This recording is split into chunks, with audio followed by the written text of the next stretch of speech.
Here is the feature lineup, the 1989 Holman Classic, and here is the lineup. Starting on the inside of row number 1, a two-time former champion of this division, Gary Bettenhausen. The two-time defending champion is on the outside. In row number 2, Jeff Gordon and Mark Alderson. In row number 3, side by side, Gary Fidoa and Rich Vogler, the fastest qualifiers. In the 4th row, Wayne Hammond, a feature winner earlier, and Greg Staub. In the 5th row, David Harrison and Jerry Niemeyer. In row number 6 are cars numbered 8 and 93, Jim Mahoney and Frank Weiss. And in the 7th row are John Murphy and Jim Mola, 73 and 30. In the 8th row, Kevin Huntley and Dave Durnwald. In the 9th row, Jack Hewitt and Tim Champlin. And the 10th and final row is Eric Gordon in car number 75 and Bob Fry in car number 20.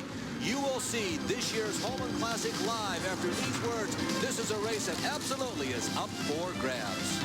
Case they have going on. And of course, next week, the 29th annual NHRA U.S. Nationals here at Indianapolis Raceway Park. Top fuelers, funny cars, and pro stockers. Well over 1,000 entries will compete here as they do every year next Thursday through Labor Day. This is the 19th annual Tony Holman Classic. This used to be a dirt race, and now it's a pavement race. And this race really could go to anybody in that field. Steve, do you have a feeling as to who might be strong tonight? You know, how can you guess? You got Bettenhausen, Jeff Gordon, Butler, Alderson, Vogler, Fidoa, Hammond. It's a great style. How do you choose from that? Green flag.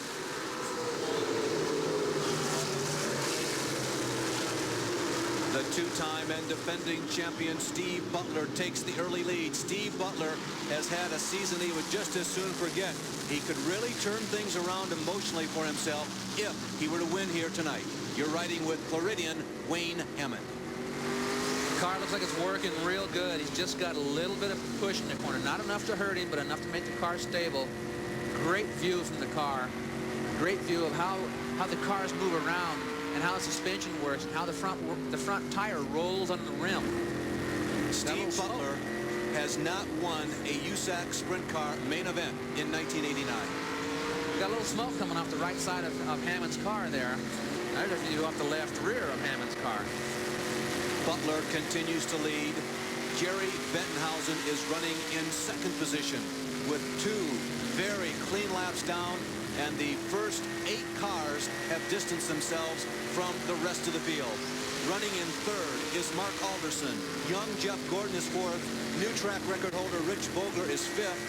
Gary Fidoa is 6th. David Harrison is 7th, and Wayne Hammond is 8th. As I told you, those 8 cars have moved out in front of everybody else. It's a great race. Very, very competitive race. Oh, Bettenhausen on fire. Fire is still going on, Gary. It's a fuel fire. Look, no, it's an oil fire. There's a lot of smoke out of it. He's unloading. He's up out of the car. Gary Bettenhausen He's out on the ground. bails out, and the car continues to go on its own. It's coming to a stop inside of turn number 2, although it is still rolling approximately about 5 miles an hour. It stops now, still on fire. There you can see the machine. Gary Bettenhausen bailed out, similar to some incidents that we have seen over the years at the Indianapolis Motor Speedway. I remember when Parnelli Jones exited his machine like that one year. If you notice when Gary was sitting on the ground, you could see his legs. See how black his legs are? When it blew up, it sprayed oil or whatever it was on the inside of him. And it's hot on him. I'll guarantee you it's hot. So get these off. Get these off. Gary ran to water. There's a lot of casual water sitting around. We've had heavy rains in the Indianapolis area the past couple of days, and Gary knew that there was some water down there. He went right to it. You know, I go back in history. I also remember Norm Batten back in the 1930s bailing out of an Indianapolis car coming down the front stretch of the Speedway. Now here it is again. Gary is running second. He's that first white car on your screen. He runs second, and all of a sudden, I don't know what happened. It just had to explode an engine extremely hard. Somehow it caught the oil tank on fire. Whether it's a wet sump motor or not, I don't know, but it's just pouring oil fire out the back. Now it's got another gulp of oil coming back in to catch on fire. He's already unbuckled his belts. He's looking for a way out of this thing. He's standing up, steering it, you just can see his barely helmet hanging come on. Up, yep. He steers it off the racetrack. Oh, yeah, he steered it off the racetrack. Did a great job, and all he wanted to do was make sure he was clear and get out of the car. Bails off the top, does a back gainer. I'd give him about a 4 on a dismount. Not too good. Boy, That was really a courageous move. Now, some of you may think, well, yeah, but he left the car. But what he did, he got it down on the grass, and he knew it was going slow enough that it was going to stop. It was going to stop. What a great picture this is. What a terrible atrocity it is to see it happen to Gary running so well. But look at the great film work. I'll tell you, Gary did an excellent job. He stayed with that car to the last possible moment, and it takes courage to jump off of a car going maybe 15 or 20 miles an hour and take a header. I mean, he dove off head first. He's obviously equipped with the safety helmet and all the other paraphernalia that goes along with race car safety, but that's one situation you don't plan for. Here's the 66 car, Wayne Hammond. Remember, I said a while ago he was starting to smoke a little bit when he saw it from the front view and from the rear view. Now, this could affect the points.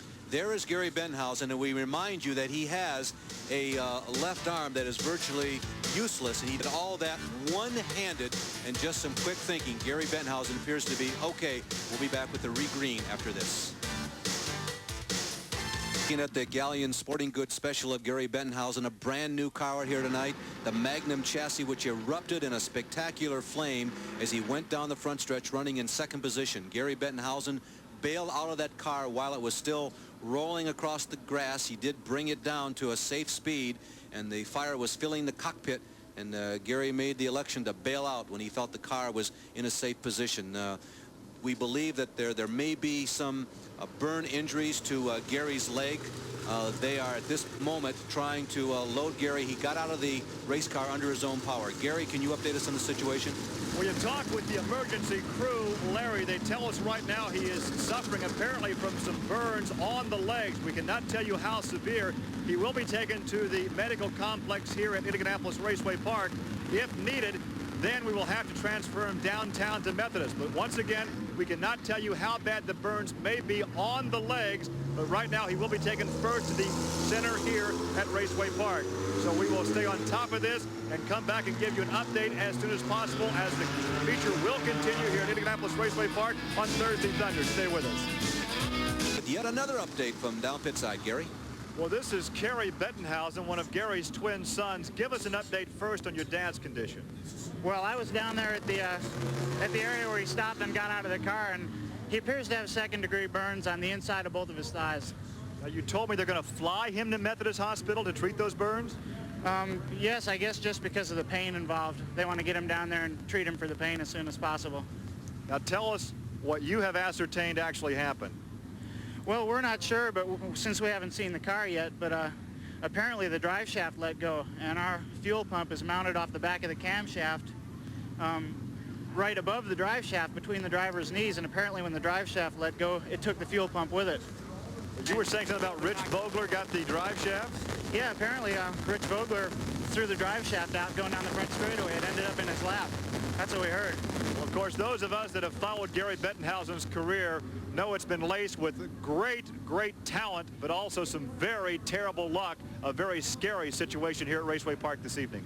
Well, Steve, I think Gary would tell you, if you can't win, be spectacular. I don't think he wanted it to be quite that serious, but he bought a brand new car and a brand new sponsor, and they did make some headlines. You know, I was entirely wrong. I thought it was an oil fire. I thought the engine exploded.